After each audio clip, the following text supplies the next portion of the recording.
सम्माननीय प्रधानमन्त्री बालेन्द्र शाहजी, तपाईको छोरी जो नाबालिग हो, माइनर हो, उसको तस्बिर एकजना उच्च पदमा रहेका सांसद हर्क साम्पाङले आफ्नो फेसबुक पेजमा, जहाँ चाहिँ उनको 1.4 मिलियन सब्सक्राइबर छन्, त्यहाँनिर गएको 72 घण्टामा 3 चोटि प्रयोग गरिसकेका छन्। त्यो पनि नराम्रो तरिकाले कम्पेयर गर्नलाई अहिलेको करेन्ट सिचुएसन हो। दिदी हो, अब धनी मनीका छोराछोरी मात्रै मानिसको बच्चा, गरिब दुखीको छोराछोरी नालीको किरा जस्तो सम्झिँदो रहेछ तिमीहरूले त, होइन?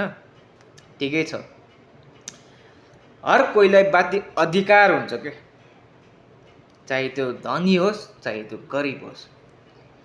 हर्कतैले किन त्यो हालेको छ भने अलिकति अनुमान लगाऊ त, अलिकति दिमाग गहिरोताले सोचो त, अनि बल्ल थाहा पाउँछौ त्यसको रहस्य है।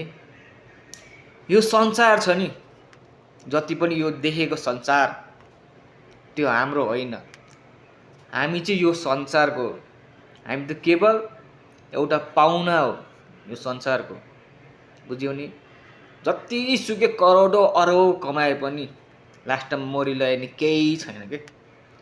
त्यही भएर हर कोहीलाई बाँच्ने अधिकार हुन्छ, आफ्नो सास रहन्जेल